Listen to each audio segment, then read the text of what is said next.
Welcome to the Dead Pixel Society podcast, the photo imaging industry's leading news source. Here's your host, Gary Peugeot. The Dead Pixel Society podcast is brought to you by MediaClip, Advertech Printing, and School Photographers of America. Hello again and welcome to the Dead Pixel Society podcast. I'm your host, Gary Peugeot, and today we're joined by marketing coach and consultant, Kendra Corman. Hi, Kendra. How are you today?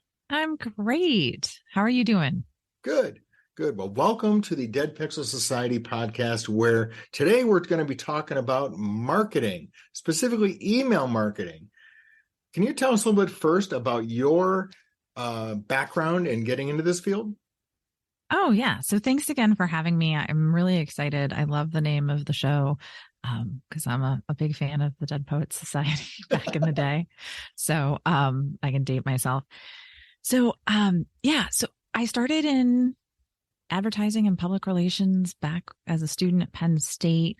Went to go work for Chrysler, worked my way up into marketing there, was the SRT, which is street and racing technology. So the Viper, the Grand Cherokee SRT8, all the fast cars. Mm-hmm. Nice. And so I was the marketing manager for that. Then I moved into being the Jeep advertising manager. I took a check at the end of 2008 to quit my job, went into business to business insurance. So I worked for an insurance wholesaler and really saw there the impact of email marketing. Got my MBA and then went off and started on my own and continued to see email marketing driving business and driving results for my customers to the point where it can't be matched anywhere else by any other tactic. Yeah, because that seems to be a thing where in marketing, people do what I call is, they chase the shiny thing, whatever is out there, the newest platform, the newest thing with the newest tools. You got to have a TikTok, you got to have an Insta, you got to have a Facebook, you got to have a LinkedIn, you got to have all these things. But email has been tried and true, and people just seem to not get that very much. Why do you think that is? So a couple reasons. Before we started recording, we were talking a little bit about people saying that they don't want to bother people. Right. Our email inbox is very personal. Right. Not social media where you can pick and choose when you want to be on it. It's not your regular mailbox that the U.S. Postal Service delivers mail to, right? You are going in someplace that's very personal to me. And that scares people. They don't want to annoy them or bother them. But it's so, when I treasure it when people allow me into their inbox. So my goal is to provide them value at all times, because if I'm not providing value, then they're going to uninvite me from their inbox and unsubscribe, right? Right. But it's so key to creating relationships, building a know, like, and trust factor, because people really get to know you that way with a regular email series and consistency. Those are key things to do. Right. It's also a great way to monetize social media, because when you're on social media, you don't own that. You don't own those contacts. You can't export the likes on your Facebook page and contact them. When Facebook went down, when it's been down twice, right? In the last couple of years, when Facebook goes down, you lose access to all of those people. Right. But if you have a way to convert them over into email marketing, and then you still have a way to contact them, you own your email list and you can go wherever you want with it. Right. So along those lines, there are those, let's say, most of my listeners or readers are, independent small businesses. And they, and I'm on a lot of their lists. So I see a lot of their stuff. And a lot of them are very sales driven, right? You have a new offer for this, a new product that does this, buy this. But it seems like the more attractive ones that I see, and I mean attractive from the sense of I'm more engaging, not necessarily that they look better, is they really make an effort to tell you what's going on in their business or share some information nuggets. It's about that know, like, and trust factor. You really start to build a relationship through email. again, because it's more personal than a lot of these other channels. So when you're building that relationship and showing behind the scenes or doing a review of a product, it's more than just sales. I'm a big fan of the 80-20 rule. You can't sell more than 20% of the time. 80% of the time, you've got to be adding value. And sometimes that's a discount. Sometimes that's, free equipment cleaning or, something along those lines, right? Sure. But you have to always be thinking of value. And even when I'm selling in my emails and my client emails, I'm always looking for adding that value.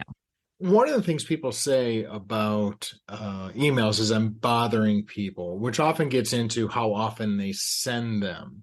And for every business is going to be different, right? I mean, I get emails from some companies like twice a week, telling me the latest discount on the, their photo books or whatever. So, and I kind of toss all those.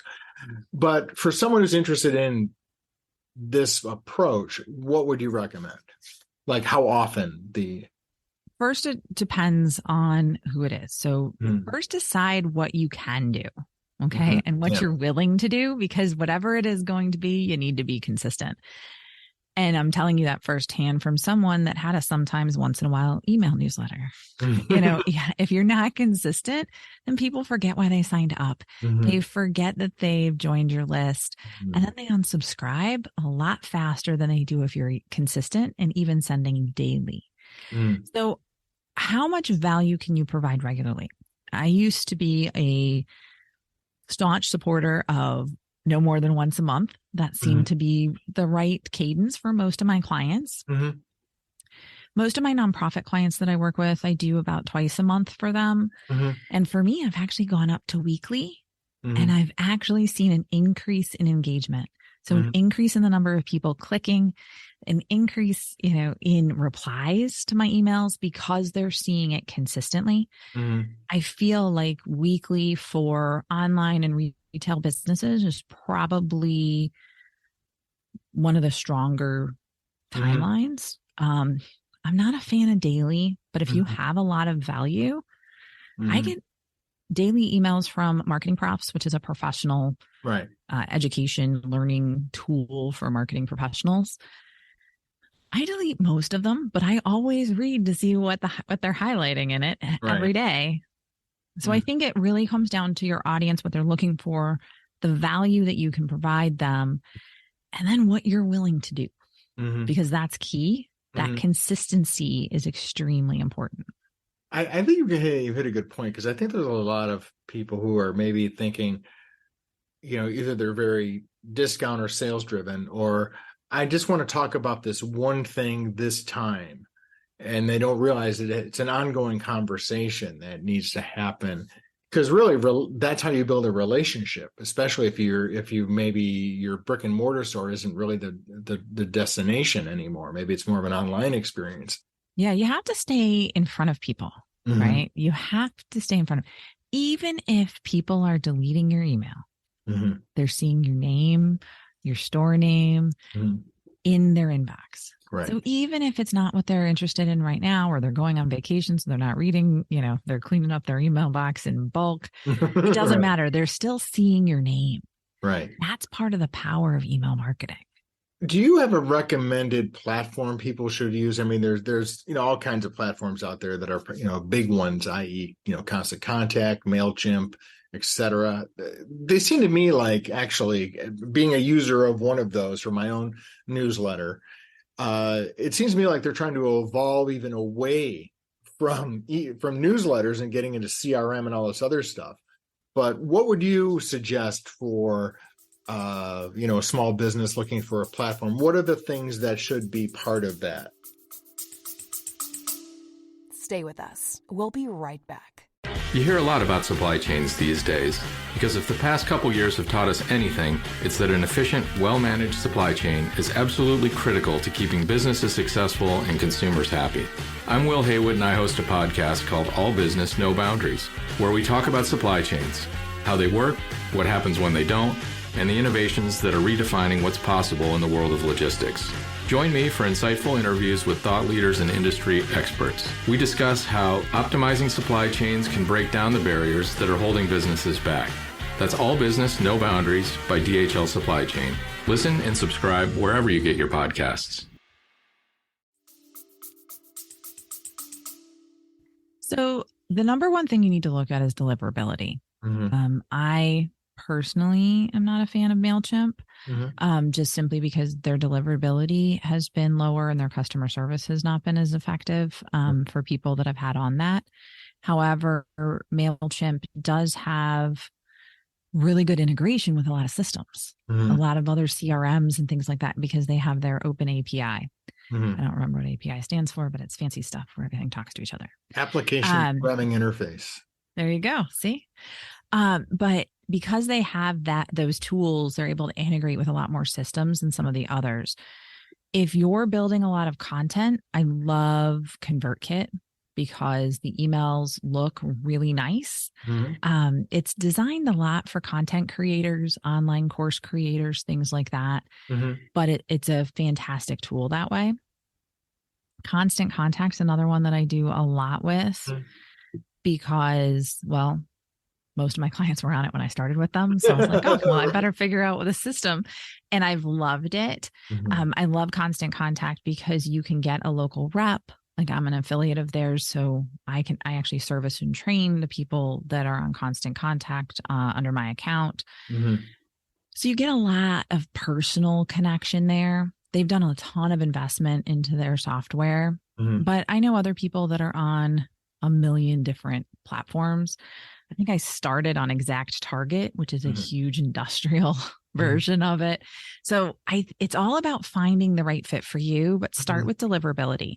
We want to make sure that the emails get delivered more than anything else. And if they've got a lot of, I'll call them spammers, even if they're not spammers, or people that aren't following email best practices of having people opt into their email, they can negatively affect your deliverability and your emails end up going to spam. Let's say you choose one of these platforms and you create a great email. What would be a reasonable expectation for open rate and clickability? I mean, I've heard way different numbers, but in your world, what's acceptable? So I don't actually track opt-in or open rate anymore. And I don't track click rate because click rate's a percentage of open rate. And thank you, Apple, for pre-opening everybody's email to protect their privacy, starting with the Apple iOS 15 update. That's one of my favorites. So Apple pre-opens all the emails so that I can't tell what type of device they opened it on and what day and what time and all that fun stuff. So open rates are going through the roof, which means click rates are going down the toilet as a rule. But I usually encourage people to set their own benchmarks. So I'm always looking for improvements over time. And so if you're looking to do that, I think that that's the goal. In the past, before Apple iOS 15, average open rates were about 20%, 19 to 20%.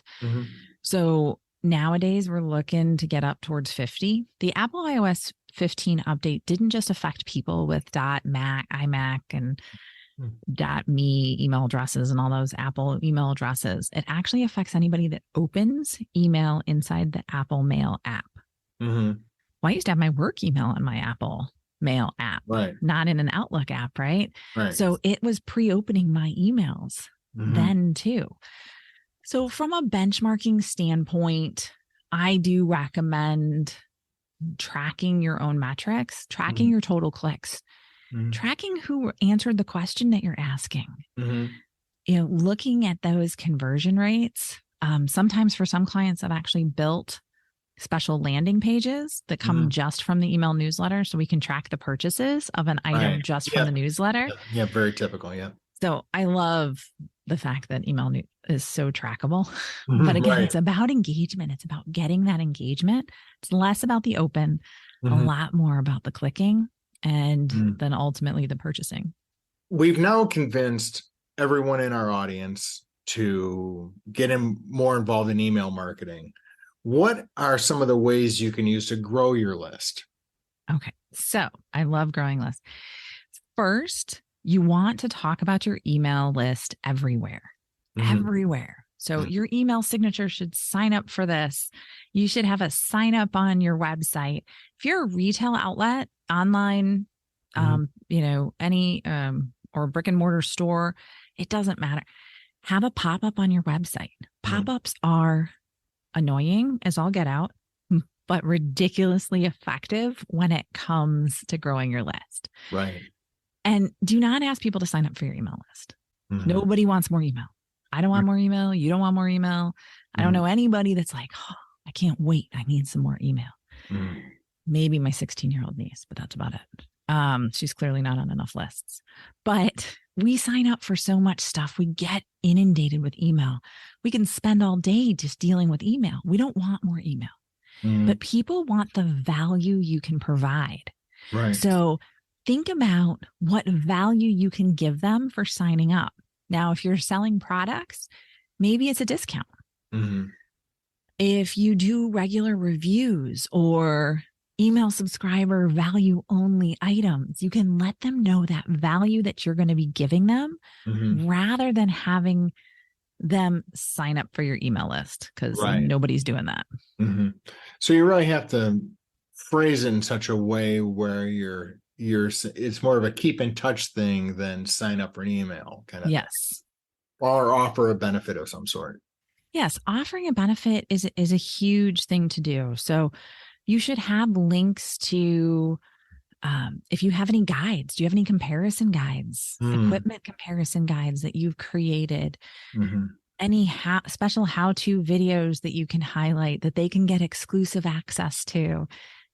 There's so much value that we as content creators, and our whole audience is content creators. We're creating constant content on a regular basis, even if we don't think we are. Right. We have a tendency to take the value of our content for granted because it was easy for us. Right. We do it on a regular basis, right? But it has value to people that don't. What are some of the other ideas? It's posting everywhere. Obviously there's pop-ups, and like you said, most of the people that you mentioned, the contest of MailChimp, that's all built into their system, is putting a pop-up on your system. What about things like QR codes on business cards and that kind of thing? Because I've seen more and more of the QR code thing popping over the last few months. People seem to be much more comfortable with it. I think part of it is because Apple's made it so much easier on the iPhone, and of course what Apple Thank does. you, COVID and restaurants. Exactly. For reviving QR codes. Yeah, they were kind of dying for it. Yeah, they were a sign that you were cool and new technology way back in the day. And then all of a sudden it was like nobody knew how to use them. So nobody actually used them. Right. And now, thanks to restaurants, even my father-in-law, when we were on vacation for Thanksgiving, show me how to do this with the restaurant. I got to figure this out myself. So we walked him through how to use QR codes. Yeah. So they're very powerful. So I love putting QR codes on flyers. I'm not a big fan of putting it on social media posts and things like that. I know some people are, but they're already on their device. They can click on something. You know what I mean? So you don't need to scan it. Anytime there's paper or an offline connection, that's when I think that the QR code belongs there. And again, you can link directly to a sign up form, or you can link to a Linktree version where they can see other things of value that you're providing. You can, I'm a big fan of landing pages. Post on social media, drive people to a landing page that tells you what you're going to give them, and convert them from being just a social media contact into an email contact. That's huge. But I'm a big fan of anytime you have anything that's paper-based, if you can do a QR code, that's fantastic. So you mentioned Linktree. For the people who don't know what Linktree is, could you explain what a Linktree is? Because it's not only just Linktree, but there's other people who copied that. I actually don't use Linktree. I use a Kajabi for my landing page. Okay. But for Instagram, everything's link in bio. You can't put links in the posts to the extent that you can on other social media channels. And that's how Linktree became popular, because people had more than one thing that they wanted to link to at a time, and they didn't want to be updating it on a regular basis. So Linktree is just a tool that's basically a landing page that has links. So different places that you can reference in social media. It can have your different social media handles. It can have landing pages, your website. It can link to products, wherever you want it to go. And it's a website. So you can use a QR code to link to those types of pages. Okay. So we've talked about why you need an email and email marketing program and how to get it and the content involved. How, if you're the person who is, running a photo store, for example, and you've got, 15 employees and you're worried about who's going to show up that day, is this something you should be doing yourself or delegating? And if you delegate it, how much oversight do you need to have? Is this something you just let your Gen Z counterperson run with? What's your advice there? So I'm adjunct faculty for a local university. And I just want to you need to read everything that they do. Because the word I, when it's spelled as like the letter I in a sentence, is capitalized, and you should be spelled out Y-O-U.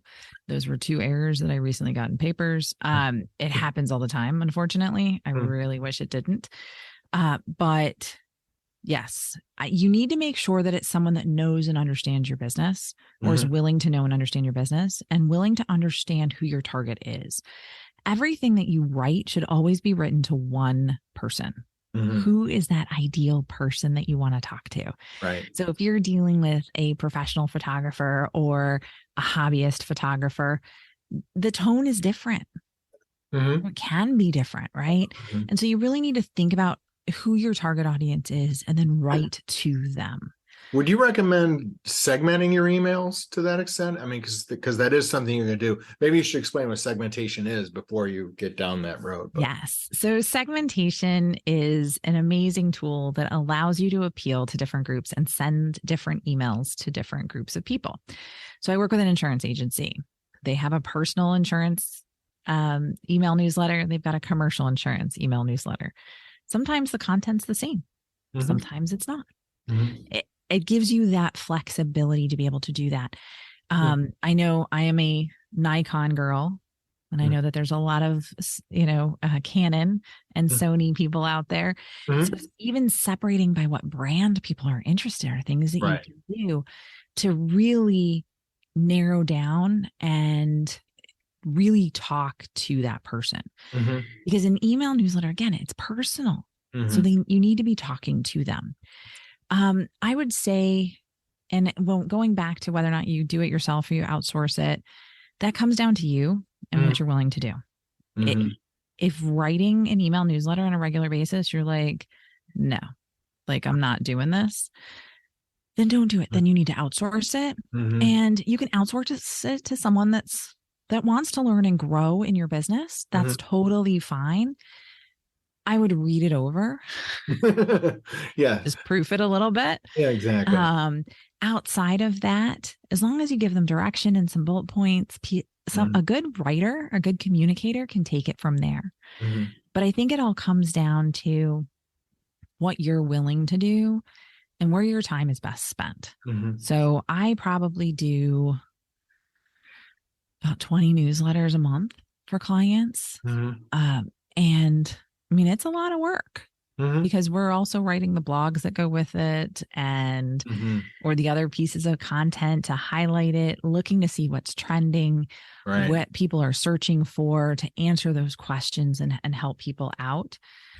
I think that, again, it just comes down to where's your time best spent. If you love writing and you love communicating with your customers, then you should go all in and you should be writing your own email newsletters.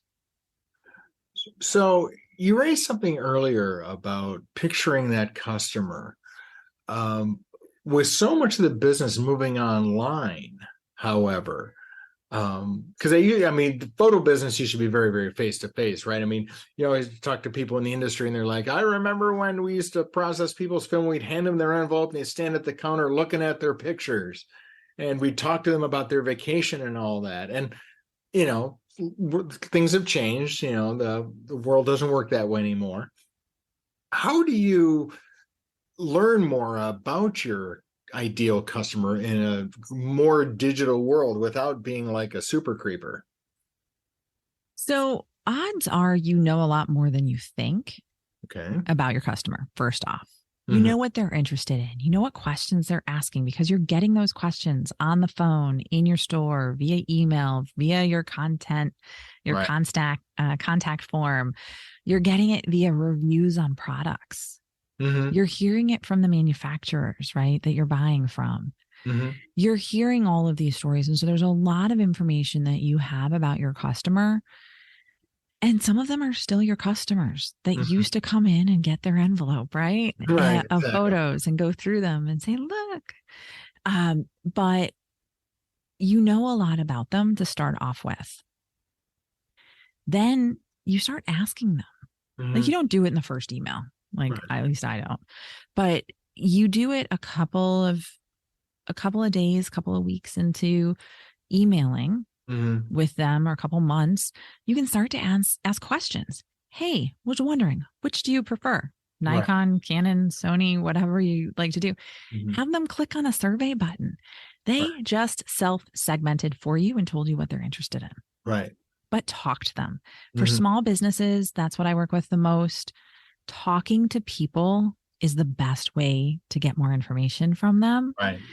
I was talking to a client of mine and he was like, he's business to business. And he was telling me, he's like, well, how am I supposed to know what they're doing on their weekends? Because I have this survey to fill out about your target audience. What did they do on the weekend? Where did they go? Who are they hanging out? Where are they spending their time online? All of that stuff is great information for you to know. And I was like, you're telling me you have no personal communications with. I can tell you what most of my clients are probably going to do this weekend. Right. Because I've had conversations with them and they've been clients for a while. So if you've got a hobbyist photographer, they might be going out and taking photos this weekend. Right. You know that. You know what they're looking for. You know what they're struggling with because they've called you. They've asked you those questions. They want to know what lens to use for this situation, right? I mean, there is a lot of feedback that people are getting, but I think what happens is they don't think to put that have some sort of system in place to track and record that, so you can when you send out your twice monthly newsletter, that person gets the travel newsletter. He doesn't get the sports photography newsletter. And I'll tell you, it's hard. It definitely is. I'm not going to underscale and say, but anything in marketing that's worth doing takes some effort. You don't just double your business by posting on Facebook or Instagram, right? So you have to really invest a little bit of time into it, figure out how much you want to get out of it, because you're going to get out of it what you put into it, and use it as a balancing act to make sure that you are giving them the information that they need and want. It's also a lot easier than a lot of people think. Because you could if you have a staff meeting at the beginning of every shift or at the end of every week or the beginning of every week, hey, what are the questions you guys were asked this week? Right. Anything trending right now? What's the interest in this new camera? Right. Plus, you can Google it. Google is really smart. They've got a whole section that says of questions that people also ask around that topic. Right. You can also go to manufacturer sites. You can go to Amazon. You can go look at different products and see what people are asking about that product. They have a question section. So you can actually get a lot of insight. If you don't have the insight and you're so busy and you're not seeing those questions come up at the time, which, I mean, been there, done that, have the t-shirt myself. And you're not writing them down. That's okay. There's other sources because people are searching online and there's ways to get at that information. Speaking of questions, you have a quiz. I do. I have a quiz that talks about your list building personality, because who doesn't want an online list building quiz? And where would someone go to take this quiz and learn more about their list building personality? So you can go to kendracorman.com/quiz. It's Kendra with a K and Corman with a C. So kendracorman.com/quiz. And you can take it and get your list building personality. Just so you know, if you want to take the quiz just to check out quizzes as a general, you're welcome to do it. You don't have to opt into the results. I will actually give you the results because I'm very passionate about email marketing, and you don't actually have to join my email list to do it, because I do think it's so important. And I only want people that want to be on my email list, which is important too. But yeah, so you can find out your list building personality and understand a couple of tips and insights based on that, what you can be sending, how you can be gathering information, and how you can be growing your list. Well, thank you, Kendra. It's been great talking to you again. The place to go is kendracorman.com/quiz. And best wishes for future growth and excitement. Thanks, Gary. Thank you for listening to the Dead Pixel Society podcast. Read more great stories and sign up for the newsletter at www.thedeadpixelssociety.com.